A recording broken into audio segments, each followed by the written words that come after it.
The boat trip out to Flatholm Island offers excellent views of the redeveloped Docklands area of Cardiff, once known as Tiger Bay. Using the pierhead building there as a viewing anchor, you can see how much the area has changed over the last 20 years.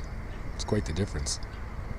Other locations of note along the waterfront include the church where Arthur Roald Dahl was baptised, and that's the Senate building that holds the debating chamber for the National Assembly for Wales. And of course, here's the entrance to Torchwood's hub, which you can't really see due to a perception filter. Here you can see some of the docks that are still in use.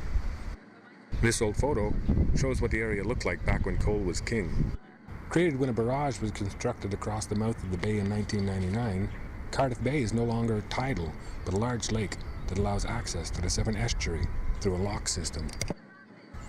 The DIY tip for this episode would be, if you're making your own travel series, is to have some kind of script to follow and then take a bunch of coverage, and you can look at it afterwards and piece together a bit of a narrative for your whole series, which is kind of what I'm doing right now.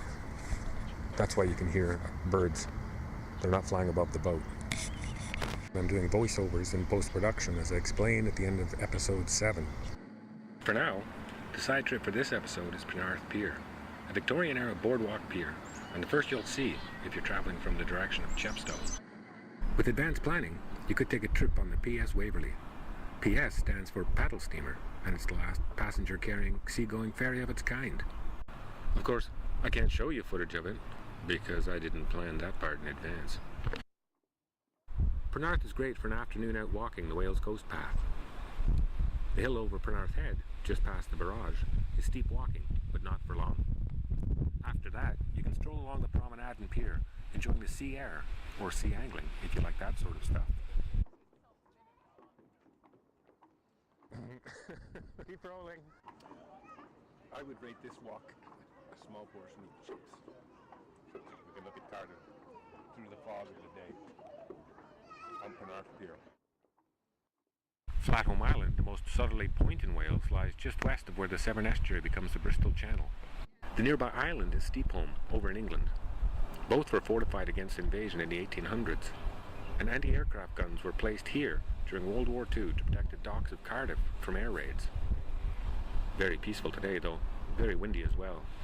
Of course, that plane is just recreational. The big defense today is a solar-powered lighthouse. The Flatholm project currently runs the renovated farmhouse, but you should check and book before you get here if your sort of thing is staying the night on an island that's deserted.